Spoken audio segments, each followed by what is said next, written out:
যত রাত যাচ্ছে মানে তত ভয়ঙ্কর রূপ ধারণ করছে। প্রাকৃতিক দুর্যোগ আসার মানে হয় না, ওই আব্বা আমারও খুব টেনশন হচ্ছে। বাগানের ভিতরে বাড়ি না, আরো বেশি ভয় লাগছে। আমাদের চারপাশে গাছ গাছালি তো বেশি, তাই জন্য আরো ভয়টা কাজ করছে। Good morning everyone and welcome back to a new blog. নিউজে তো তোমরা দেখতেই পাচ্ছ ঝড় রেমাল ঝড় নিয়ে প্রচুর সতর্কতা দিচ্ছে। আজকে মানে কোথাও বাইরে বেরোতেও বারণ করছে। আমাদেরও আজকে চলে যাওয়ার কথা ছিল, বাট ওই যে মানে এত সতর্কতা জারি করছে যে না বেরোনোই ভালো। তাই আর বাচ্চা নিয়ে আমি আজকে যাওয়ার রিস্কই নিচ্ছি না। বাট এই যে সকাল সকাল আপারা গুছিয়ে নিয়েছে যাবে বলে, কিন্তু আমরা সবাই বারণ করছি। বাইরে কি প্রচন্ড ঝড় না, আমরা সবাই বারণ করছি যে মানে বিশেষ করে আয়ান আছে না, বেরোতে হবে না এখন। রাস্তাঘাটে গিয়ে দেখা গেল কোথায় কি হলো বিপদ মুশকিল, তার থেকে একটা দিন স্টে করে কালকেই সবাই যাও। কি আজকে কি পেট ব্যথা হচ্ছে? পেট ব্যথা হচ্ছে না, কিন্তু বাইরে প্রচুর ওয়েদার খারাপ আছে, ঝড় হচ্ছে তাই না, রেমাল ঝড় হচ্ছে না। এই অবস্থায় যাওয়া যায়? এটা অসম্ভব না, সিরিয়াসলি মানে না বেরোনোটাই ভালো আজকে। হ্যাঁ, এই অবস্থায় যাওয়া যায় কখনো? তুমি যাবে রেমাল ঝড়ের মধ্যে দিয়ে যাবে তুমি? আমি ডন আমি সুপারম্যান। সকাল এখন 1:30 বাজে, এর মধ্যেই মানে আকাশ পুরো মেঘলা হয়ে আছে আর ঝড় কিন্তু অলরেডি হালকা হালকা শুরু হয়ে আছে। মানে আমফান তো আমাদের ওইখানে হয়নি, আমার বিয়ের আগে হয়েছিল। যেমন বলছে ঠিক আমফানের যেরকম লক্ষণ ছিল আজকেও কিন্তু ঠিক সেরকম লক্ষণ, মেঘলা হয়ে রয়েছে এবং সকাল থেকে হালকা হালকা ঝোড়ো হাওয়া কিন্তু দিচ্ছে। আবার আমার মনে হয় না বেরোনোটাই ভালো। আমি তো বাইরে দেখো আগে আমার মনে হচ্ছে দেখো ঝড় কিন্তু বাড়ছে। আমি তো বলছি যেতে হবে না, তাহলে বলো, বলছে যেতে হবে না, আর এই অবস্থায় দেখো শুধু ঝড় কিন্তু হয়েই যাচ্ছে, তাহলে কি করবে? থাকো এক কাজ করি না, রেমাল ঝড় হচ্ছে তো, এবার যখন আম পড়বে যখন আম পড়বো থাকো। হোসেন মামা ওই যারা নিউজ করে না তাদের নাম্বার আছে তোমার কাছে? কেন বলো তো? ফোন করে তোমার আম্মুর বোঝাক। ও না, এটাও একটা ব্যাপার, মানে এবিপি আনন্দর নাম্বার চাইছে তাই তো? এবিপি আনন্দ ফোন, এই রেমাল ঝড়ে বেরোনো উচিত নয় এটা বোঝাবে তাই তো তোমার আব্বুকে আর আম্মুকে। এটাও কিন্তু খারাপ কথাও বলেনি, এটা কিন্তু বোঝার বিষয়। অবশ্যই অনেক ভালো কথা বলেছে। হ্যাঁ, তাহলে আমি ফোন করছি, এবিপি আনন্দ ফোন করবে তোমার আম্মুকে। অনেকবার তো বললাম, তবু বলছে না চলে যাবো, আজকে অনেকটা দিন হয়ে গেল। তো যাই হোক, যেমন আপনাদেরকে কাটিয়াট রেখে আসছে। এবিপি আনন্দ ফোন করেও আয়ানকে রাখতে পারলো না, অবস্থাটা দেখো শুধু আজকে সকাল থেকে। আয়ান সাবধানে যেও।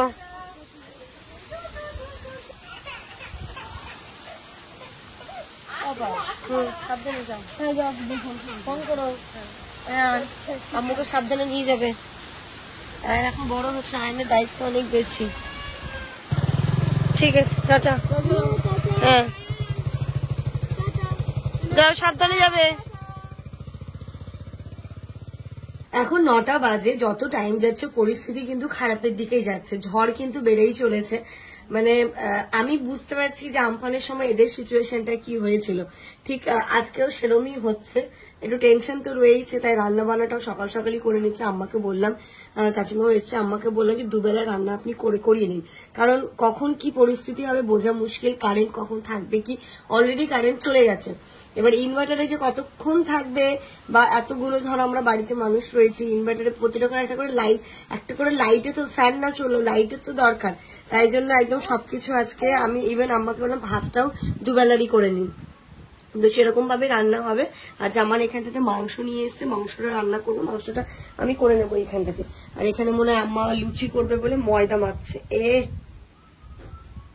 আর একটা বাচ্চা শুধু দুষ্টু করছে, মন খারাপ ওর, বুঝতে পেরেছ?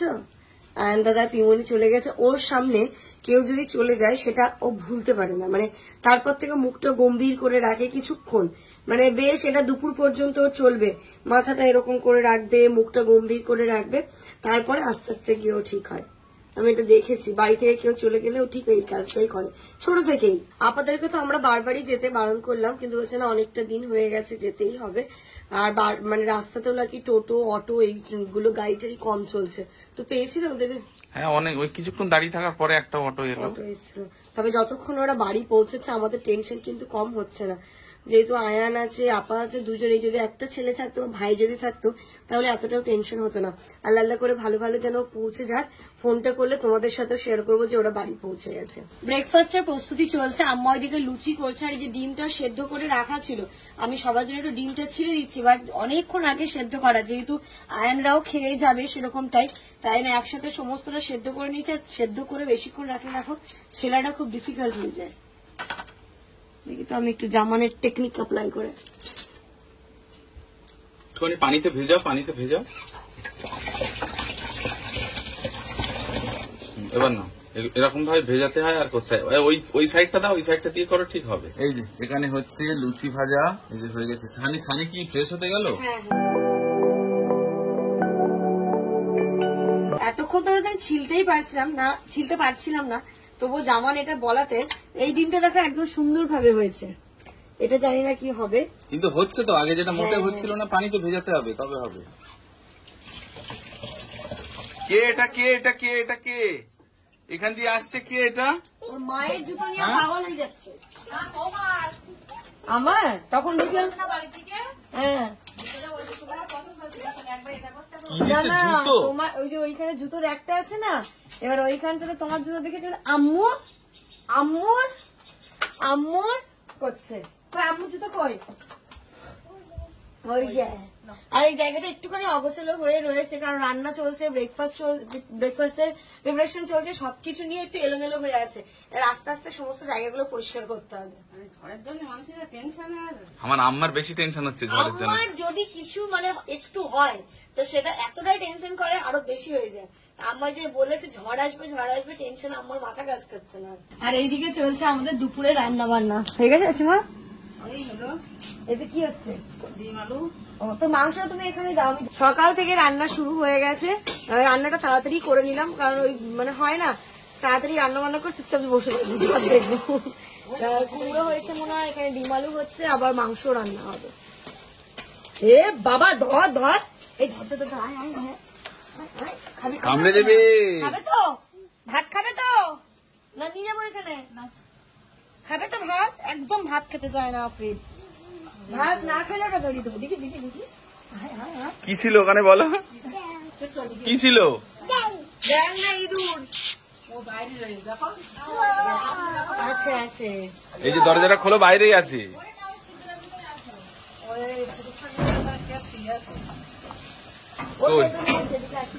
জানি কামড়ে দেবে মাম্মা। এই মাম্মা কামড়ে দেবে। ভাত খাবে না, তাকে এখানে নিয়ে আসবে। ভাত খাবে তো?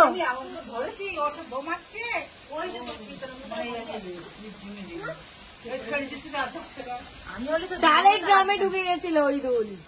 আসলে এইদিকে থাকে তো চাল গুলো, বস্তা, চালের বস্তা এইদিকে থাকে, চালের বস্তায় ঢুকে গেছিল। এখনো ঝড়ের কোনো নামো নিশানা নেই, শুধু একটু হালকা ঝোড়ো হাওয়া দিচ্ছে, তাতেই দেখো কি অবস্থা হয়েছে। এবার এইগুলো ঝাড় দেওয়া, পরিষ্কার করা বেকার। কিছুক্ষণ পর আবার গাছের থেকে পড়ছে না। দাও না, এই দুটো এনে দাও না। ভাত যদি আজকে না খেয়েছে, আজকে ঝড় হবে, তোরা একটু টেনশন কর মাম্মাম। দুটোর জন্য আনন্দ আজকে বেড়ে গেছে। ও কি করছে সেটাই দেখবে। নামা যায় না ওখানে। তুমি হাঁটতে শিখেছো, তুমি হাঁটতে শেখো, তারপর এই যে দাদা যেমন হাঁটতে শিখেছে, তুমি শেখো। নামবে।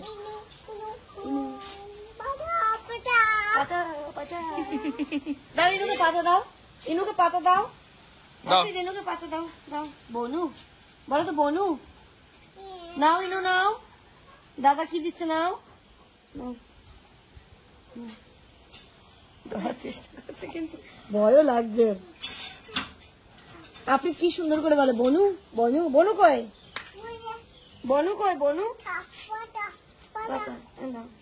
এই দুটো কি খেলা করে জানো? সকালবেলা ঘুম থেকে উঠে সোজা চলে যায় আমাদের ঘরে, ইনু ইনু ইনু বনু বনু বনু। এবার ইনায় যদি ঘুমিয়ে থাকে আবার ফেরত চলে আসে, আর যদি জেগে থাকে গিয়ে মাথার মধ্যে এরম করে লাগাবে বনু বনু। ডিম আলু তো প্রায় হয়ে গেছে, এবার মাংস বসবে, তাই মাংসের মশলাটা এখানে রেডি হচ্ছে। দেখে তো মতো টেস্টি হবে। তুমি ডিম আলুটা হওয়া, মাংস বসালে আমাকে ডাকবে, ঠিক আছে? আচ্ছা তুমি তুলে নাও, এদিকে লেগে আছে। আমি আমি হ্যাঁ ওইদিকে ছানিদের খাবারটা দিয়ে তারপর এখানে মাংসটা আমি কষিয়ে দেবো। আম্মা এখানে ব্রেকফাস্টটাও রেডি করে দিয়েছে, লুচি, এখানটাতে রয়েছে একটা ভাজা, ডিম সেদ্ধ আর মিষ্টি। আজকে কি সানি পান্তা না লুচি হবে? লুচি একটু খাও, পান্তা একটু খাও, ওখানে ভাত আছে, জল দিয়ে খেয়ে নাও। আজকে একদম বাটা মশলায় রান্না হচ্ছে, সিলে জিরে বাটা, লঙ্কা বাটা সবকিছু দিয়ে, আর চাটমা সব বেটে রেখেছে। আর আমি এখানে তেল মাংসটা কষিয়ে ভালো করে এ করে দিচ্ছি করবো। চাষিমা যে আজকে তোমার গরম মশলা বেটে দিয়েছে না, ওটাই একদম দারুণ। তাই ভাই জিরেটা যেটা বেটেছে ওটা দিয়ে দাও। এটা কি দিলে? শুকনো লঙ্কা। ও তো শিলে বাটা শুকনো লঙ্কা, হ্যাঁ দারুণ কালার আছে। আর জিরেটা হচ্ছে শিলে বাটা, বুঝতে পারছো, গুঁড়ো না। আলুটা কাচিমা আগেই ভাজা করে রেখে দিয়েছিল, এবার এর মধ্যে সেটা অ্যাড করে দেওয়া হলো। এবার মাংসটা সুন্দর করে কষবে, এক্ষুনি আর কিচ্ছু দিও না। হলুদের কালারটা অতটা না, বাড়ির হলুদ তো ভেজাল নেই তাই জন্য কালার নেই, আর দোকানের হলুদে ভেজাল বেশি তাই পারফেক্ট কালারটাও চলে আসে। এই যে রান্না আমাদের কমপ্লিট, এগুলো এবার ফ্রিজে দিয়ে দেবো। আদা রসুন আর মশলার কৌটোগুলো ওইদিকে রাখবো।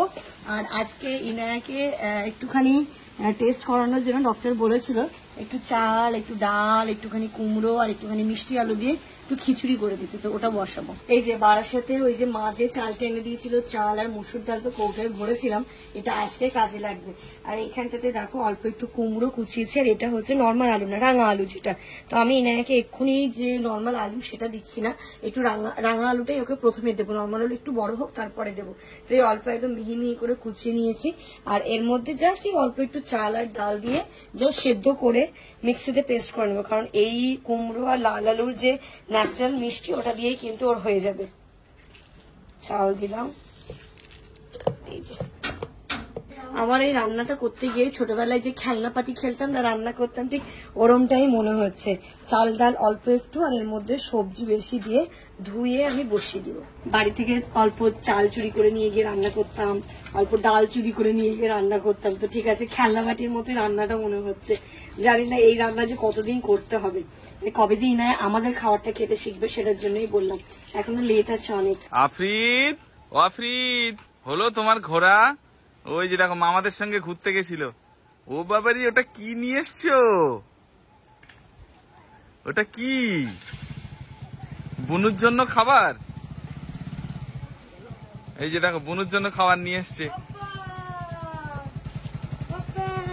কি এনেছো? দাও দাও। এটাই তো সাপি? হ্যাঁ ও বাবা, বড়টা দিয়েছে। ভালো হয়েছে, ওরটা এখন লাগবে না ঠিক আছে ঠিক আছে, লাগবে, কারণ যতদিন ওর মানে 1 মাস ডক্টর এই ওর হজমের ওষুধটা খাওয়াতে বলেছে, যেহেতু নতুন সলিড স্টার্ট হচ্ছে, তো 1 মাস খাওয়াতে বলেছে। ইনায়ের জন্য খিচুড়ি তো রেডি করে নিয়েছি, কিন্তু এই যে পেস্ট করে দেবো মিক্সিতে, কারেন্ট নেই, তাই আমি একদম ভালো করে গলিয়ে নিয়েছি আর গ্লাসের তলা দিয়ে পেস্ট করছি।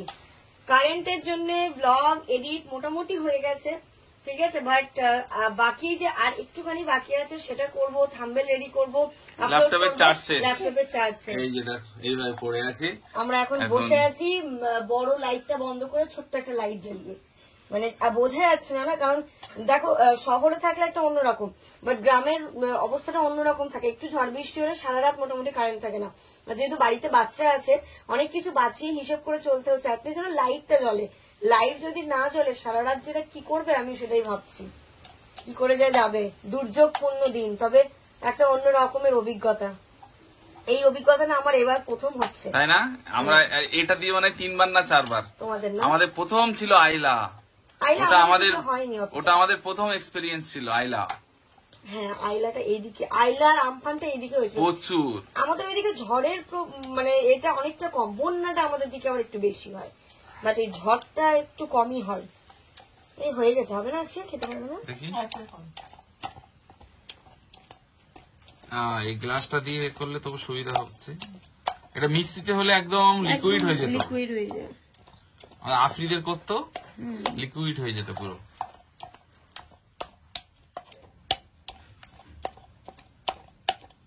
এর মধ্যে ইনায়া ঘুম থেকে উঠে পড়েছে, ওকে স্নান ধান করিয়ে দিয়েছি, এবার খিচুড়ি খাওয়াবো। জানি না এতটা তো খাবে না, এতটা হয়ে গেল কি করে আমি বুঝতে পারি, প্রথম দিন তো আইডিয়া পাইনি।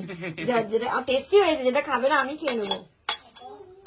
ডক্টর একদিন বলেছে বাচ্চার খাবার যেন মাকে আগে ভালো টেস্টি মনে হ্যাঁ, হয়। আমাকে বলছে যা দেবে আগে নিজে টেস্ট করবে, তোমার যদি ভালো লাগে তবে তুমি খেতে দেবে।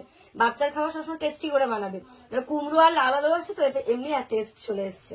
মামা টেস্টি ইয়াম্মি টেস্টি টেস্টি বার করলে হবে না, খেতে হবে। খাও মাম্মি, টেস্ট। আপনি এরকম খেয়েছিল প্রথম দিন? সব বাচ্চারা একই রকম, একে 5 গাল ভাত খাওয়াতে 2 ঘন্টা সময় লাগলো। গুড আফটারনুন এভরিওয়ান, স্নান ধান সবার কমপ্লিট হয়ে গেছে। এখন ঘড়িতে 2:30 বাজে, আমরা বসেছি লাঞ্চ করতে। আর ওরা আবার কোথায় একটা ঘুরতে ঘুরতেও গেছিল। কোথায় গেছিলে? নদীর ধার। কেমন দেখলে জায়গাটা? আরো মেঘলা আকাশ, যে আজকে ঝড় হচ্ছে, ওই জন্য আরো। আমি তাড়াতাড়ি করে বললাম বাড়ি আয় দিয়ে এসছে। আর এখানটাতে রান্না হয়েছে আজকে। এখানটাতে হচ্ছে একটা শাক হয়েছে, কুমড়ো আলু ছোলা দিয়ে একটা সবজি হয়েছে, ডিম আলু আর চিকেন। ওই জায়গাটাতে তোমরাও যেতে পারো, তাই না? যাবো ওখানেই যাবো একদিন ঘুরতে। কত দূরে এখান থেকে? এই তো কাছেই। 10 মিনিট। এখন ঘড়িতে পুরো 8:30 বাজে। গুড ইভিনিং বলে আর নিজেকে লজ্জা দেবো না। আমি আর ইনায়াত যা ঘুম আজকে দিলাম, আমার চোখ মুখ দেখে বুঝতেই পারছো। মানে বাইরে হচ্ছে এরকম অবস্থা, আর এখানটাতে আমি আর ইনায়া, ও দেখলাম ও এদিক ফিরে উল্টে আছে আর আমিও এদিক ফিরে, যেমন তো ঘুমোইনি। আমরা দুজন এত ঘুম দিয়েছি সেই কটা থেকে, মোটামুটি 5:30 থেকে, তাই না? তুমি এদিকে ঘুমিয়েছো আর আমি ব্লগটা কিভাবে পাবলিশ করলাম বলো? হ্যাঁ, আর আজকে যেমন যা যুদ্ধ করে ব্লগ পাবলিশ করেছে। আমাদের এখানটাতে না আছে ইলেকট্রিসিটি, না আছে কোনো ইন্টারনেট, কোনো রকমের ল্যাপটপ চার্জ করে ওই সেই মাঠের ধারে ছাতা নিয়ে গিয়ে ব্লগ পাবলিশ করে এসছে। তোমাকে হ্যাটস অফ। ইনভার্টারে শুধু একটুখানি মানে ব্যবস্থা করলাম চার্জের। সত্যি আজকে অনেক যুদ্ধ করে ব্লগ পাবলিশ হয়েছে, কারণ এখানকার কন্ডিশন একদমই ভালো নেই। বাইরে কিন্তু একদম ঝড় হচ্ছে, বৃষ্টি হচ্ছে, এখনো পর্যন্ত কারেন্ট আসেনি, আর ইন্টারনেটের তো কোনো আতা পাতাই নেই। তো এই সুযোগের সদ্ব্যবহার আমি আর ইনায়া একটু, ও তো ঘুমোই, বাট আমিও ঘুম দিয়ে দিলাম। মানে কতদিন পর যে আমি সন্ধ্যাবেলা এরকম ঘুমোলাম। ইনায়া হওয়ার পর না, ওর আগে মনে হয় ঘুমিয়েছিলাম, ওর হওয়ার পর আমার আর হয়ে ওঠেনি। তো চলো সবার জন্য একটু চা বানাই। আফরিদ ওর ভিতরে কি আছে? কি আছে? কি ওর ভিতরে কি? ওটা কি আছে? ওর মধ্যে কি আছে? কি কি আছে? না ঘি?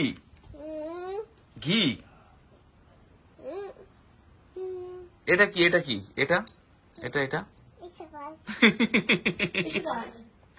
ওটা? কি ওটা?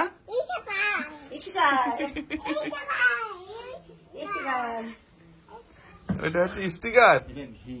স্টিকার না, স্টিকার। হ্যাঁ, ঘি। আমার দিকে তাকাও। ইনায়া আজকে ঘুমিয়ে দেখো চোখটা পুরো ফুলে গেছে ওর। ইনায়া এদিকে তাকাও। ও আমার দিকে ছাড়া অন্যদিকে তাকাচ্ছে। মামা পার্টি করো, লাগবে। চলে এসেছি রান্নাঘরে সন্ধ্যের টিফিনের জন্য। এখানটাতে করছি লিকার চা। সবাইকে বললাম দুধ চা খাবে কিনা, সবার ইচ্ছে কড়া করে 1 কাপ লিকার চা। আর এইখানটাতে করছি পাঁপড় ভাজা, চা আর পাঁপড় ভাজা, মুড়ি, এইসব হবে আজকে আমাদের সন্ধ্যেবেলার খাওয়া দাওয়া। সন্ধ্যে নেই, রাত হয়ে গেছে, 9টা বাজে এখন, তাই জন্য হালকা ফুলকাই হবে। একটু পরে তো সবাই ডিনার করেই নেবে। আমি বলছি এটা একটু কম করে করো, ভাত দিয়ে খাওয়া যাবে, অসুবিধা না হলে একটু পরে তার ভাত খেতে ইচ্ছাই হবে না।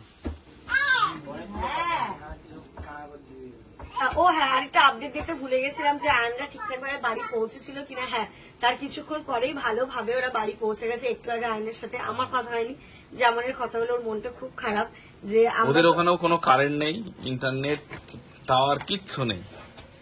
এই কারেন্ট যে কবে থেকে স্থায়ী হবে বোঝা যাচ্ছে না। এখানে স্থায়ী হয়ে যাবে কালকে, আমাদের এখানে হয়ে যাবে, ওদের তো আলাদা লাইন, ওই জন্য ওদের বাড়িতে, ওদের ওই দিকটাতে কারেন্টের খুব প্রচন্ড সমস্যা হয়। তো তাই জন্য আরো এর মনটা খারাপ। আজকের দিনটা থেকে গেলে কি এমন হয়ে যেত, কিন্তু আমাকে ফোনে ওই কথাটা বললো। জামান বললে একটু লেবু চা খাবে, আমারটাতে জামাইটাতে অল্প একটু লেবু দিচ্ছি। এই যে তোমরা বললে এত পাপড় কি খাবে, দেখো এখন রাত 9টার সময় এখানে চায়ের আসর বসেছে। আজকে ভাত খাবে হচ্ছে রাত 12টার সময়। 11টা থেকে রাত 11টা থেকে নিউজে বলছে রাত 11টা থেকে ঝড় আসবে, তার আগে খেয়ে নাও। যত রাত যাচ্ছে মানে তত ভয়ঙ্কর রূপ ধারণ করছে। এমনি বলছিল 11টা থেকে রাত 11টা থেকে 1টার মধ্যে খুব মানে ডেঞ্জার জোন যেটা সেই টাইমটা থাকবে। এখন ওই 10:30টার মতো বাজে, মানে এখন থেকেই যা ঝোড়ো হাওয়া দিচ্ছে আর বৃষ্টি হচ্ছে। বৃষ্টি খুব জোরে হচ্ছে না, টিপটাপ হচ্ছে, যেমন বলছে পুরো আমফানের কথা মনে করছে।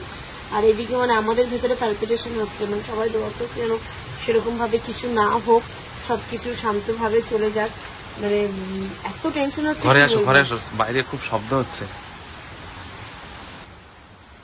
আরো টেনশনটা লাগছে ইনায়া আর আফ্রিদের জন্য, এই দুটোর জন্য আরো বেশি টেনশন হচ্ছে। ওই যে দেখো মা খাইয়ে দাইয়ে আছে, ঘুম পাড়ছে। আমাদের তো মোটামুটি সারা রাত ঘুম হবে না আজকে, যতক্ষণ না সকাল হচ্ছে।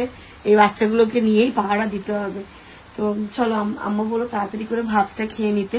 ভাতটাগুলো খেয়ে নি। ওই যে প্রাকৃতিক দুর্যোগ আসার মানে হয় না, ওই আমারও খুব টেনশন হচ্ছে। বাগানের ভিতরে বাড়ি না, আরো বেশি ভয় লাগছে। আমাদের চারপাশে গাছগাছালি তো বেশি, তাই জন্য আরো ভয়টা কাজ করছে। এখন মনে হচ্ছে আগে জানলে সবাই মিলে চলে যেতাম কোথাও নাকি, কিন্তু বাড়ি ছেড়েও বা কোথায় যাব, বাড়ি এত জিনিসপত্র সবকিছুই রয়েছে। যাই হোক, আল্লাহ আছে, আল্লাহ সবাইকে রক্ষা করবে। তো চলো, এর সাথে সাথে আজকের ব্লগটা এই পর্যন্ত রাখছি। তোমরা সবাই দোয়া করো যেন কিছু না হয়, সবাই আমরা সুস্থভাবে সহি সালামতে থাকি। আর দোয়া করো এটাই। তারপরে তোমাদের সাথে কি হচ্ছে না হচ্ছে সকালে বা নেক্সট ব্লগে শেয়ার করবো। Good night.